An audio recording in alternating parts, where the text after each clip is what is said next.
Hello, my name is Jordan Brooke Armstrong, and today I'm coming to you to talk about two different technology tools I've been focusing on the past few weeks, and they are Edpuzzle and Blendspace. Before we get started, we're going to go over our objective. I want my viewers to take away and be able to identify how easy Edpuzzle and Blendspace are to navigate through, work with, and implement into all types of classrooms to benefit both the students and the teachers that are working with these tech tools. We're going to start off with talking about Edpuzzle.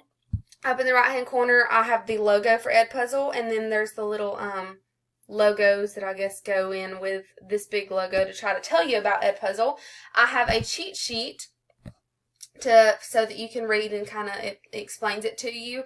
You can take any video off of the web and make it your own lesson by cropping that video if you have something that you want to pay attention to. Along with cropping the video, you can put in quizzes. Those quizzes can be one question or 5 questions if you want. Mainly they're one question to keep the video going and to focus on what it just talked about. You can stop and add in your voice. So if you were doing a math lesson and you wanted to focus on something, say there's a wonderful video that you want to use, but you have your own way of teaching your students to remember it, you can pause that video at any time and you could do please excuse my dear Aunt Sally, because maybe the video doesn't call it that, but you taught your students to remember it that way. And then once you get that reinforcement with your students, you can continue the video that you chose. Once you're done doing that, you can upload your video or share your video. You can do it through Google Classroom, you can do it through mail, or you can do it through creating a QR code, because that's what I did. And so with a QR code, you also have your URL link. I'm not going to play this video because I have a lot of them on here and I want to save time because we only have the 15 minutes. I have my QR code, but I can't click on the QR code, so I did have to implement the links as well. This is about a 3-minute video talking about what teachers have to say about Edpuzzle.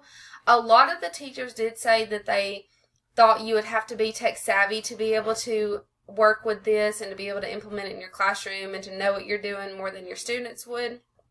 But one teacher said that she is now where she can make 2 videos in one lunch period. So a lunch period is probably 25 minutes. So if she can take a video, make it her own, and the lesson that she wants to teach with that video in 25 minutes, that shows just how easy it is to navigate through Edpuzzle.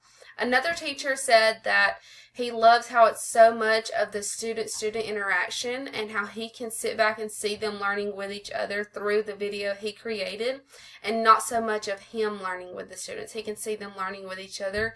And it also is it's constant learning for him and the students. So he says that he's loving keeping up with technology, and especially with this easy way. So right here I have 2 different examples. This one right here is about a child about Kwanzaa and how he celebrates it. And then this one is the little Edmodo guy. We'll just click on Edmodo. Whoops. We'll click on Edmodo. So obviously where the green question marks are, that's where a question will be. So I'm going to play the video. I've already watched it, so I'll rewatch. I will just scroll right here. The problem. The video will automatically pause whenever you get to a question. So I have the option to skip. From the student's perspective, you do not have the option to skip. You'll have to answer the question. You click submit. Well, it tells you that that's the right question, and then you're able to continue. Along with not being able to skip the questions on Edpuzzle, the students cannot skip through the video. So it's not like YouTube where they can just skip to the end and keep going. They have to watch the video. They have to listen to your voice recordings. They have to answer your questions. If they don't answer your question, it's just going to stay there. And there's no time limit on the question. They can take as much time as they need. So my research article on the Edpuzzle was how teachers came together and they created an Edpuzzle for their special needs students to discuss the topics of bullying and if the special needs students understood what bullying was. So what they did was they took different videos and they created it into one large Edpuzzle lesson. Inside the videos, they would pause it, add in their own voice so that the students did know that it was a student-to-teacher interaction as well. And they also added in questions. And like I said before, you can't skip through the questions, so the students would answer it. And whenever students do answer these questions, it's going to show up on the teacher's screen. It'll show that what they answered, what if it was correct, if it wasn't correct, what they mastered, what they didn't master. So with the this was a study, and the study came back great. It says that the special needs students absolutely connected with technology and being able to integrate it into learning with technology. It shows that the students did know what bullying was. Whenever you click on the article, it's kind of lengthy, but it starts out just talking about bullying and how the different types of bullying, what bullying does. So then it goes on, it shows you Edpuzzle, and it just gives a brief little overview of Edpuzzle, how it's free, and then the research method of how they use Edpuzzle to talk about bullying with the special needs students. This also talked about, it was a very, very big insight to how bullying is and how it made such an impact with special needs students. And it's not just that it would be special needs students. You could do that with any student. So my activity was on World War II. I recently taught that. If we were playing this in the classroom, I would say to make sure you pay attention because there are questions that you have to answer. So I only added in one question. This is about the causes of World War II and how their long-term effects. So if I were to play it, if you were punished Germany very harshly. If you were paying attention during the video, it talks about Germany and the Treaty of Versailles. So what treaty punished Germany? It would be the Treaty of Versailles, because the Treaty of Berlin was absolutely nothing to do with World War II. You would hit submit. It tells you that that's the correct answer, and then you would hit continue. So we'll continue on. Next, we're going to talk about BlendSpace, and with BlendSpace, I did the same thing with just like Edpuzzle. I did the logo up in the top right-hand corner, and it doesn't have the little icons down at the bottom, but I did add in these three icons. They kind of explained it to me a good bit after researching it. So with BlendSpace, it very much reminds me of PowerPoint or Google Slides, just shortened. So BlendSpace, there's 7 spaces, and you can pull. It's very engaging because you can pull from YouTube, you can pull from Google, you can pull from your own drive on your computer, and all you have to do, it'll all be on the right hand side of your page. You'll have the 7 slides in the middle, and you just drag it into that slide, and that's where it'll be. So if you wanted to start out your lesson with an engaging video, then you could put the engaging video. Right after that, you could put in a text that they might have to read that goes along with the video, and then maybe your 3rd slide is a quiz. So, and you can stop at the 3rd slide, or you can keep going through the 7th slide. It's a lot. At first I didn't understand how you would assess, and then I saw where you could add in the questions just like Edpuzzle. And after researching, this is a great way to do the formative assessments with exit slips. And this is very much like Edpuzzle, how it keeps up with the student's progress. And it shows it all within like a color-coded way. If they mastered it, it's green. If they're almost there, it's yellow. And if they haven't, then it's red. So this is 3 resources in one. That's what I decided to name it. It's a more in-depth study about BlendSpace, and it is, if you click on the link, it'll show one of the BlendSpace founders herself, and she used screencast just like we do. She also has a colleague, well, he's not a colleague, he's a friend, and these are pretty lengthy videos. They're about 30 minutes long, but it tells you just why they use BlendSpace, how it can get students to collaborate, engage, and connect with each other. She did one on digital storytelling, which I thought was awesome. And then flipping the classroom one website at a time, you could do that. She means like with BlendSpace, with Edpuzzle, with Edmodo, with Google Slides. It's all flipping the classroom.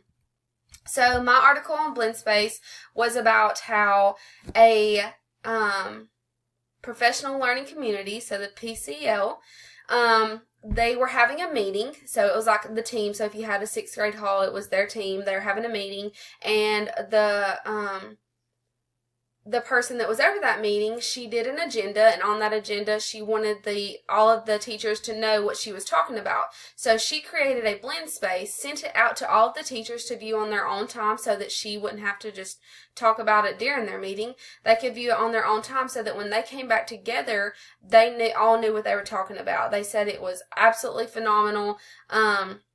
They also did say how blend space was the formative assessment. That's where I got that research from. And then, so this video it just kind of gives you an insight as to what the students see on their end. So it just, instead of the teacher view, it is the student view. I'm not going to click on it to save time, but I have your QR code that you're welcome to scan or the link. So here is students using blend space. I added in this minute and 40 seconds because that's where there's a student. She's talking about it. So I'll just scroll to there.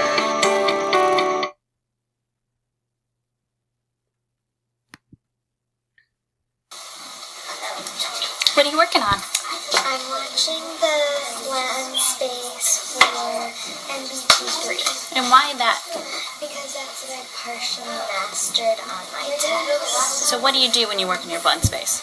Well, I watch the video and then I'll retake the NBT3 part of the test to try to master it. So notice how she partially mastered it. So it lets them know that she has not mastered it all the way, so she may need to go back and retry it. And so that just shows you, and the teacher's also walking around showing how their students working along with their headphones, and there's also students working in small groups, and there's students working with partners. So this one is the United States of America activity. I'm all about history, I guess you could say. And your hint would be to remember how many stars we have on our flag and why. So when I click on this, it'll show... here it is. So I have this is it. So this is my little PowerPoint. I started off with a song, and then I went to, it's an alphabetical list. They had a quiz, and then it shows you the states. It shows you the abbreviations, and if you did the take quiz right here, it says what state do you live in, what's your abbreviation. You would click Alabama. I'm just going to save time and get off of that.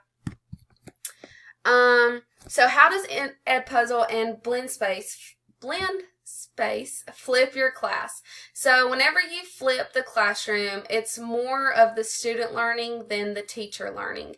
So the students take control of their own learning. It encourages them to talk with each other. It fosters their independent learning for sure because they're able to connect with themselves. They're not scared to push buttons on an iPad, so whenever they're pushing those buttons on an iPad, they are absolutely learning. It provides increased individualized attention, so it helps them pay attention even more than ever before. It promotes peer interaction, and I think that's something that we really do need to focus on. It's a great communication tool. Students need to know how to talk to each other. So with them talking to each other and them interacting with each other, engaging with each other, they can do all of this through Edpuzzle and blend space because they're showing it to each other, or they're working with it on their own and then presenting it to other people. I forgot to mention this, but students can make their own Edpuzzle. They can make their own blend space, and on blend space they can create their own lesson. So that is perfect for collaborating lessons. So if you have a group of students that are trying to they're doing a project together, they can all get on there, create their own lesson, and then share it with each other. So I'm going to end on a fun fact. I found this out very late. I kind of got the vibe, but I did find it out. Edpuzzle and blend space go together hand in hand. You can create your own Edpuzzle video. Save it onto your drive. You can pull from anywhere on blend space, including your drive. So you can pull your Edpuzzle video that you created, and maybe it was a lesson that you want to include inside your blend space lesson. Maybe it's a refresher or something like that.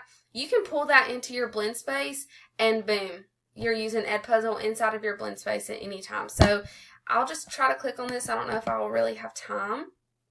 But it shows you. It's just 58 seconds. There you go.